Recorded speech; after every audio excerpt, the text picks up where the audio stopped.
So modularity is becoming a reality, right? So we're seeing the protocols finally getting more mature, integrations being completed, and tangibilities across the corner.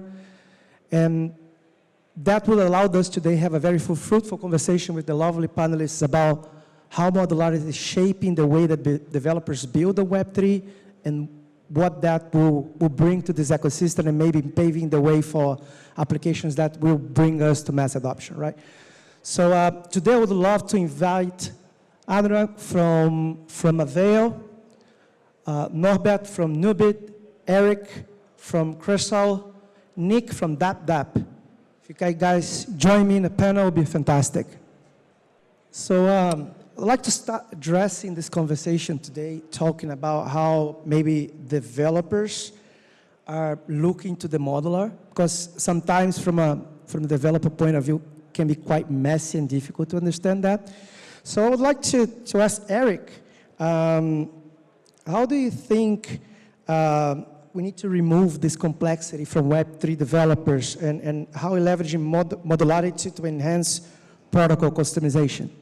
All right, thanks. It's a great question. So I think at Crestal, the reason that we exist is because of modularity. As we see a lot of blockchain service architectures are moving towards this modular architecture, there are actually more complexities now being in the choosing of the different services. For the blockchain experts, this actually promotes the more customizability because there are more components that can be replaced with these modular components, which enables protocol level customization, which is good. But for smaller teams and also newer devs, it's actually slowing down their implementation of the actual business logic because there's a lot of the back-end work in setting up and choosing the right set of services. So I think at Crestal, what we're trying to do is to accelerate the time to research, design, and implement a lot of these web service infrastructures by providing an easy-to-use way for these devs and smaller teams to quickly onboard with the back-end architecture so that they can focus on their specific business logic. So with this approach, we believe that much more protocol level customizations can be done in a much quicker and also optimal way. So we are happy to see and help support this modularity movement. Great, and as well in this modular ecosystem, you have a very important piece, which is the DA level, which is fundamental. And Anurag, how do you see a DA playing a key role to unlock new use cases? And we know that DA projects are popping up around. What are the key attributes that you see in a DA project to stand out of the crowd and be the top mind of choice for builders to use it? Yeah, first of all, when you mention a certain solution as categorized as a DA, that is actually the incorrect way to look at it. Essentially, something like what we are building at Avail is really a better layer 1 design for the modular era. Now, what does that mean? Like in the first generation of blockchain building, like this is 2014 until now, is when something like Ethereum was built, and these were this monolithic blockchain architectures. And 2020 onwards is when modularity began to come in, roll-ups came into the picture. And so then we kind of came to understand and build more modular oriented systems. So it's not, data availability is one feature. It's really how you kind of build architectures that are scalable, interoperable, and so on. So looking at it from a feature perspective, like a data availability perspective, is incorrect. It's kind of saying, like if Ethereum wants to support 1,000 rollups or tens of thousands of rollups, what will be the ideal architecture? So then you have to look at things like ease of verification of proofs, of rollups, of ZKPs. How do you, when you create this world of 1,000 rollups, how can these interop between each other? So the better way to look at it is how can you design the layer 1, what are the attributes? So Ethereum is implementing something called data availability sampling. It's implementing things like that will enable easy verification of, like different proving systems, ZKPs, for example. So those are all that needs to be looked at, for example. Great, and talking about DAs, we have one project here that is building DA using Bitcoin network. And Norbert, in that angle, do you see any challenges on bridging to your DA? And how do you see as well the challenges to make protocol optionality a reality? Yeah, so I feel like one of the biggest issues is how we can have a seamless transition between different chains. So I feel like the DA layer offering the security and the scalability, but also we're trying to resolve that issue with a universal bridge. So I feel like it offers an additional value where the developers doesn't need to worry about which chain they want to build on. So we're offering almost a one-stop ecosystem solution. So the universal bridge itself eases that pain for developers itself that are facing. And secondly, kind of the interoperability between chains where gas fees becomes an issue. So I feel like how you might have to transfer from one wallet to another, how you can actually avoid that without leaving any pretty much minimal amount in each wallet. So the unified wallet is like an additional part we're trying to do. And so pretty much it's almost like a one-stop ecosystem solution. Sorry. And so that's why in addition to DA layer, but infra is good, using super similar data availability sampling, also ZKP to making sure everything is secure, everything is scalable, but also making sure it offers the flexibility to devs to actually build on top of it. Great, yeah. And now looking a little bit more from the top-down approach to the side of the builders, Nick, how do you think and how do you see that how builders should approach on selecting the stacks that they need to work with? And actually, should they be worried with that at all? How do you see that? I think that's a really good question. On the note of concern, I don't think people or builders should be concerned at the moment because naturally competition will take place and over time L2s and L1s will consolidate into the core stacks that people should use in years to come. But for the time being, I think it's ultimately dependent on what are you trying to build. And then based on what you're trying to build, you then figure out the environment you want to build within. Because that's the question you should really be asking. Is it focused on an EVM environment? Are you focused on security or something else that a certain stack can provide better means for development within? Even leveraging Crestal, right? Eventually you'll be able to see and compare what are the filters you want to filter through to build something to fit your needs, right? So each stack is ultimately quite different. If you're looking at OP or Arbitrum or something else, you have to first ask the question, what are you building and then what fits your needs? Because ultimately each thing offers something a little bit different. Yeah, and you think with the more sophisticated use case that might come to blockchain because of the modularity, the technical requirements that each of verticals they require, right? They are different, like an AI or a gaming or an IoT. Do you think that also will play an interesting role on the selection of those stacks? Yeah. I think, as Anurag was saying, we're probably, with Ethereum's rollup-centric roadmap, we're going to see thousands of L2s coming out, and so ultimately you'll see even more app chains and even more chains that are built within specific verticals, AI, gaming, social, DeFi, whatever it may be in the future, and you'll sort of see the chains and the stacks that are prioritized for certain verticals, and then I think in this current landscape there are a few to choose from, namely EVM-wise, Arbitrum, OP, something else. But I give it a year or two, and we'll likely see more L2s, but also more competition that will naturally consolidate the product market offering for each different stack and chain out there for the vertical you want to build within. Great, yeah, and continuing in this top level, talking about how the developer sees. So Eric, we have seen recently, maybe over the last year, the new buzzwords, chain abstraction, right? You think this is only a simple way to talk about DevX, or do you think there is a real challenges behind chain abstraction to become a reality? Yeah, so I think this is definitely a very interesting and hot topic lately. The reason is to remove the frictions of building apps across different chains where liquidity and user experience and gas tokens have to be paid differently.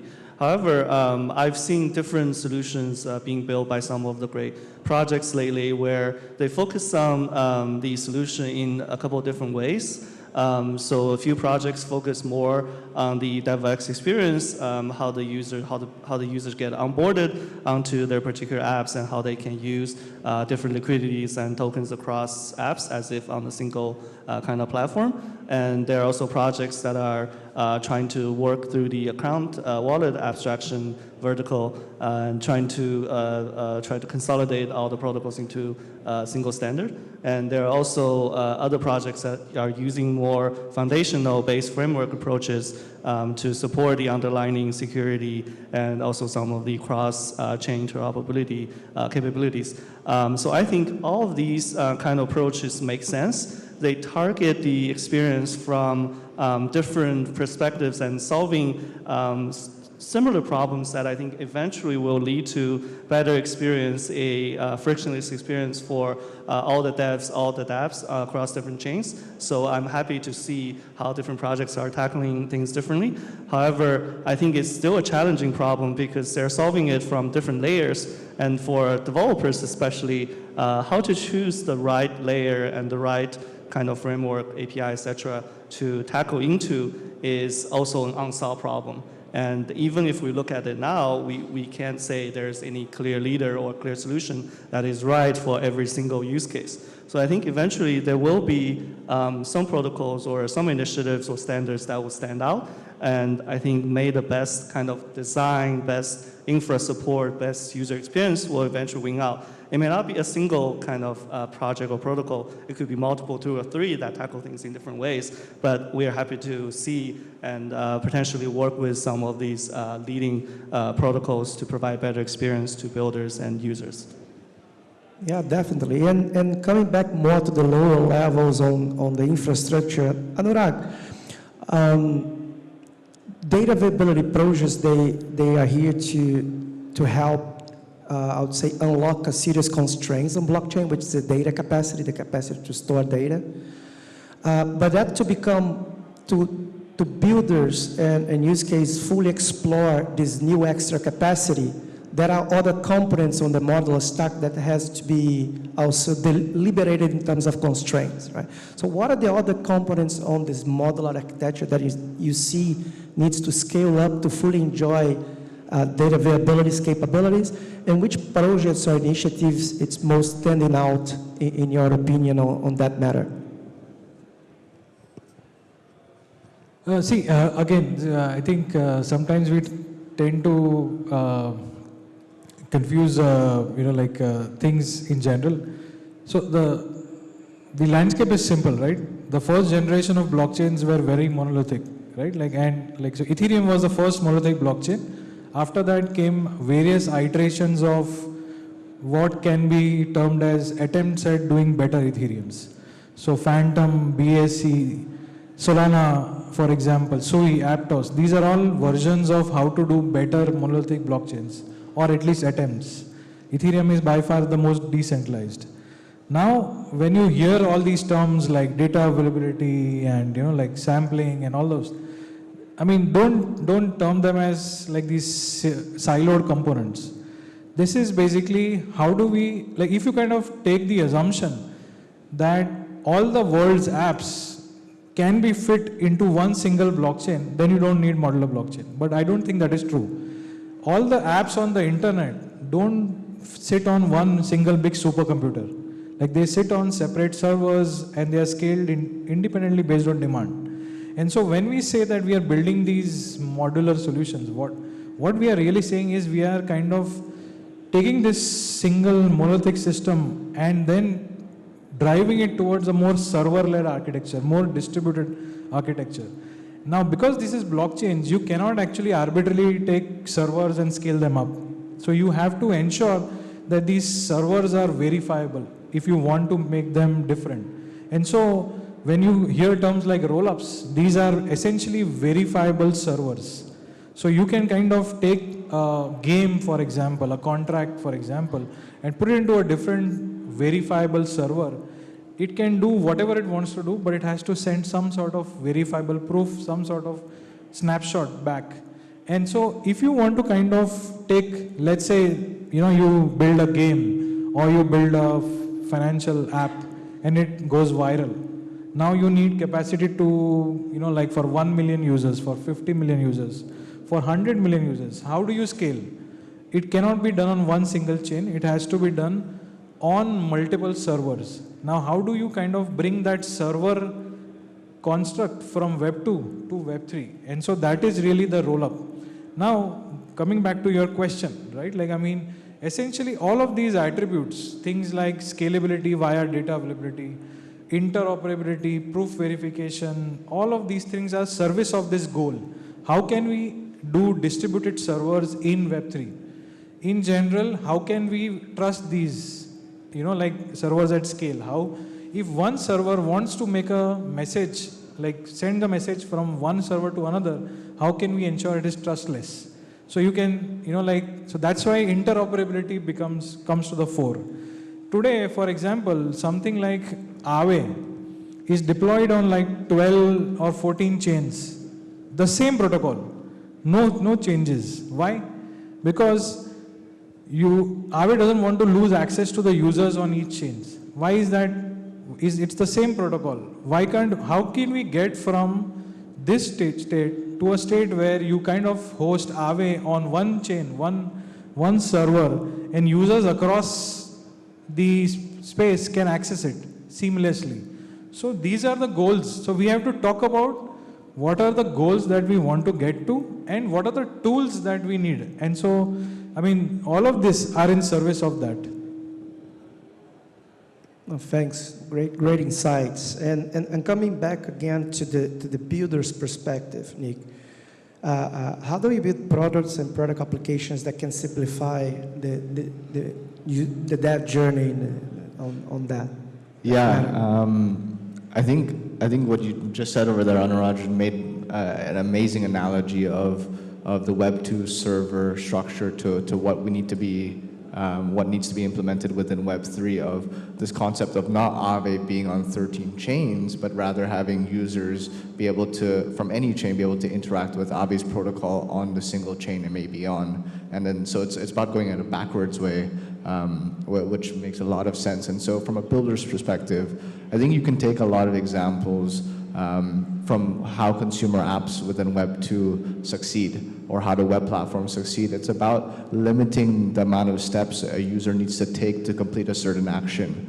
And so one thing that I've been thinking about a lot recently is this notion of web extensions and blockchains. And I think the two of these things should coexist within one. A user shouldn't have to necessarily go and want to explore Arbitrum and then go and have to download MetaMask and then go back to the certain dApp. And these are like multiple steps and multiple actions a user needs to take to succeed at which they want to get from point A to point B. So going along with the notion of chain abstraction and the thinking process of limiting the amount of steps, we have to think as builders, how can we simplify this process? How can we limit the amount of steps? We want a user to go from A to B, and how can we make that process more simplified and more easier? And there are a variety of ways to do this, but I think a lot of it comes down to critical thinking, architecturing, and designing out the goal that you have in mind and the product that you're building. So, yeah. Great. And from the point of view of Bitcoin networking, having a DA leveraging the Bitcoin network, Norbert, what would be the key unique selling points on having a DA on Bitcoin? Yeah, I feel like there are like three main key points that I feel like needs to happen. First one being scalability. When we're talking about Bitcoin DA itself, or why trying to offload that data into a DA layer, is so much more about Bitcoin being limited just because of its nature. Pretty much like 4 megabytes every 10 minutes, pretty slow. So if you're able to offload that to a DA layer, we are able to increase the throughput, and we are able to pretty much offer help for all those L2s or anyone really who is using the server or using Bitcoin as a chain. So when we're looking at, don't have to look that much back, like a month ago, Babylon went mainnet, pretty much everything, the whole server slowed down. And the second point being actually trying to incorporate a reduced cost. So whenever anyone is interacting with the Bitcoin mainnet, if you're able to offload that data using a DA, we are able to maintain a reduced fee. Everything, whenever you're interacting with the blockchain itself, becomes less. And that's why we're also able to offer that help with really any L2s, oracles, current, you name it, everyone who's interacting with the mainnet. If you're able to utilize that DA layer, they're going to be able to not create any sort of congestion on the mainnet itself. And the lastly, third part, I feel like so many DA layers are semi-centralized. Some of them are fully centralized, which goes completely against what Bitcoin itself is for. So I feel like what we're able to achieve at Nubit is an actual adaptable Bitcoin secure DA layer. So whenever you interact with it, you never lay in the mainnet. And so it goes back to the actual principle of what Bitcoin itself is for. So everything is secure, yet yes, everything stays decentralized as well. Great, thanks for the insights. I think we are running out of time, so I'd like to address a final question to everyone here, and surfing on the takes from Anurag. And I completely agree in your position on the modular structure helping the infrastructure to scale horizontally, let's say, right? So with this extra capacity that we are getting, with these extra technical attributes and potential capabilities, what are the verticals that you are most bullish in? Because so far we haven't been able to address massive use cases that get attention or a main adoption. We are still feeling the DeFi of financialization of everything as a main use case. So which verticals and use cases you guys are most interested in, and maybe the ones that will finally bring blockchain technology to a bigger or a wider adoption? Who is the first to take that one? Yeah, I'll answer that.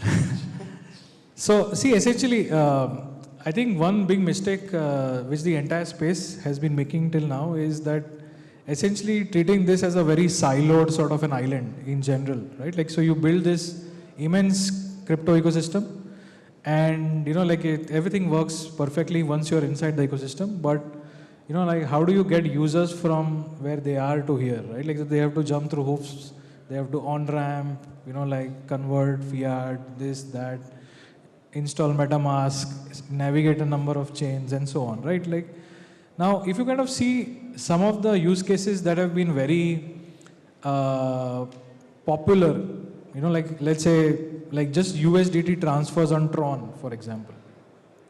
Why is USDT on Tron very popular? Because they've made the effort to go on the ground and create a distribution channel.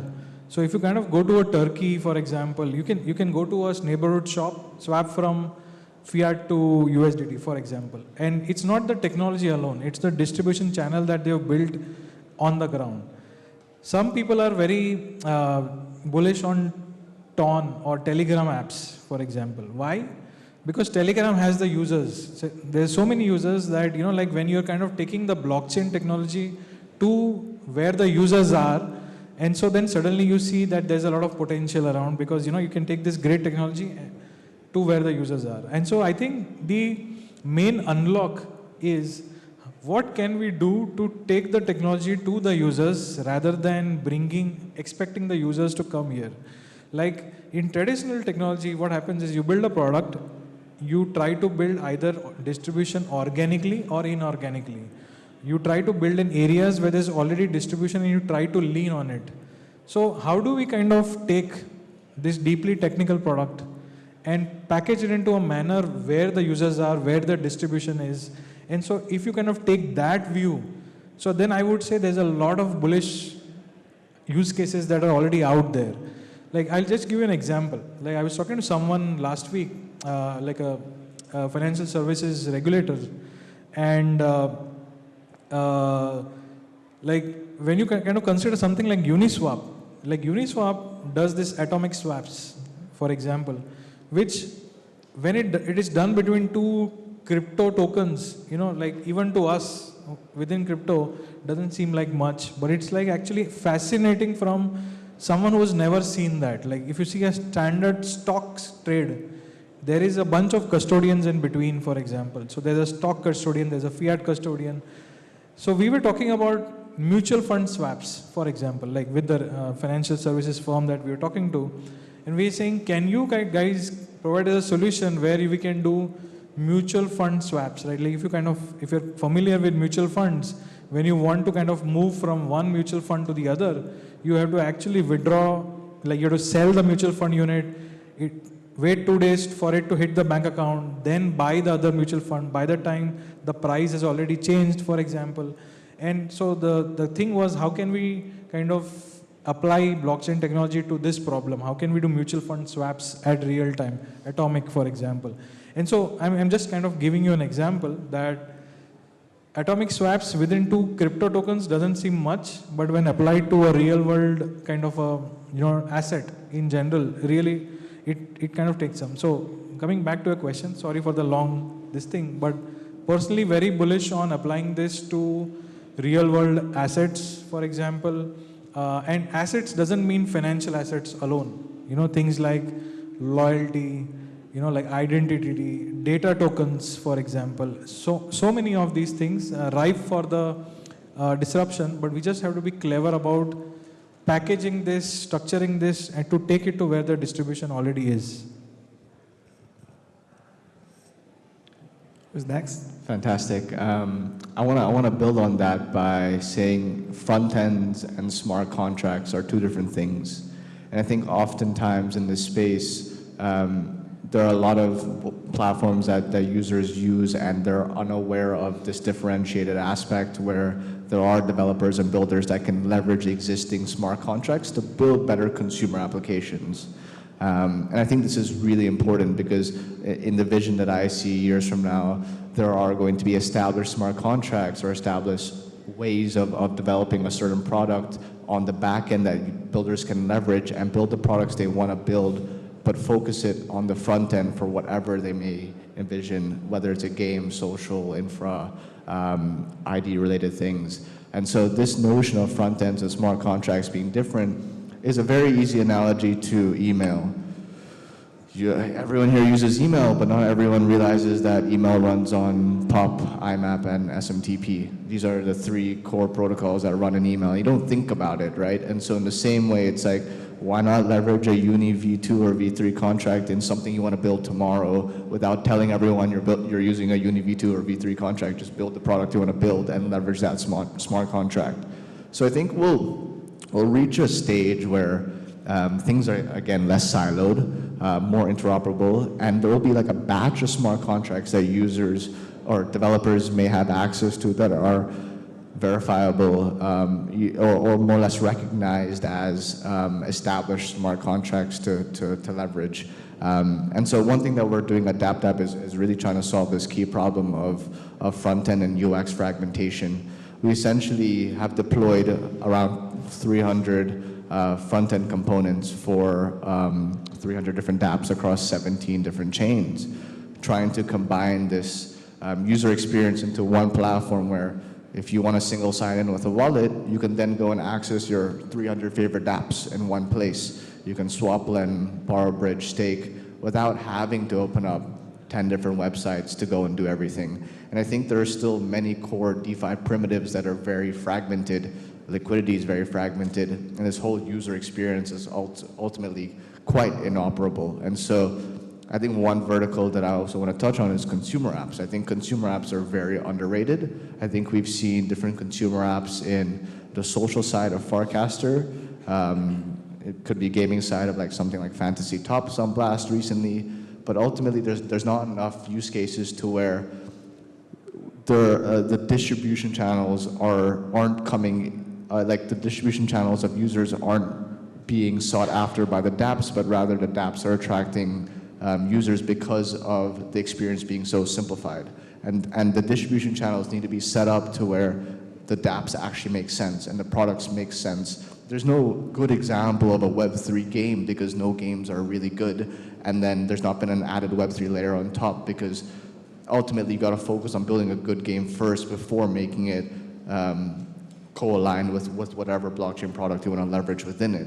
And so there needs to be good apps apart from the financial side of things, and then leverage DeFi or some other smart contract infrastructure on top of the consumer app you're building. So bullish on better consumer apps. Cool. Norbert or Eric, who want to take the next one?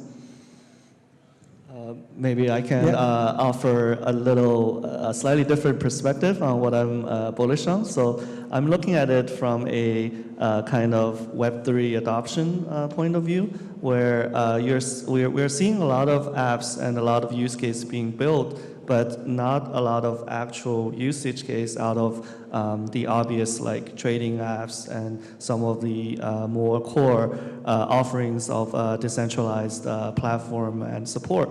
So I think one of the reasons is that we're definitely very early in the Web3 stage. It took decades for Web2 to move on from that single client server model to where we are today, where it's more distributed, cloud-based, etc. And it took a lot of development time, resources, and also companies and products to migrate from Web 1 to Web 2. So we are seeing some projects that are potentially moving to Web 3-based products, but they have concerns of cost, scalability, performance, and other reasons that, or just the concept of decentralization could be holding back some of these decisions being made. So I think eventually we will be able to see much more cases, use cases being built on Web3 platforms once we solve these fundamental issues. So I'm very bullish on seeing some of the cost reductions with newer layer 2s, layer 3s, app chains, and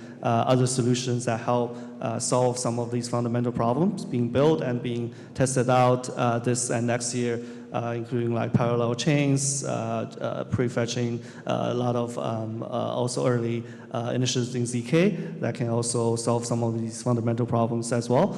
But for the developers to really understand and build them and push them out to mass market, it takes a lot more resource, a lot more adoption and user understanding before we can get to that stage. So I'm bullish on seeing also more tooling and platform being ready to support this for the long term, not just for one L2, L3, but for the longevity of the promises of Web3-based applications. So happy to see those being built and then get adopted for the devs to easily build out more cases. Thanks a lot, Eric. Not bad. Yeah, I feel like what you guys mentioned, pretty much taking the same route. I feel like blockchain itself is great, but without the users, it's pretty useless. So I feel like what Telegram and the Ton ecosystem is doing is a really easy way to interact and also engage with more people. So I feel like that's one way to incorporate more people to actually use, let that be Bitcoin, for example, or any other chain. But more importantly, there are equally as talented devs in Web2 space that are pretty much done to enter Bitcoin and or blockchain itself because of the complexities. So I feel like minimizing that barrier and making it easier for those Web2 devs to come on in and actually build. So the easiest way to do that by offering them the tools. So the only thing they have to think about or worry about is what can we innovate, what engaging application, what engaging DeFi, you name it.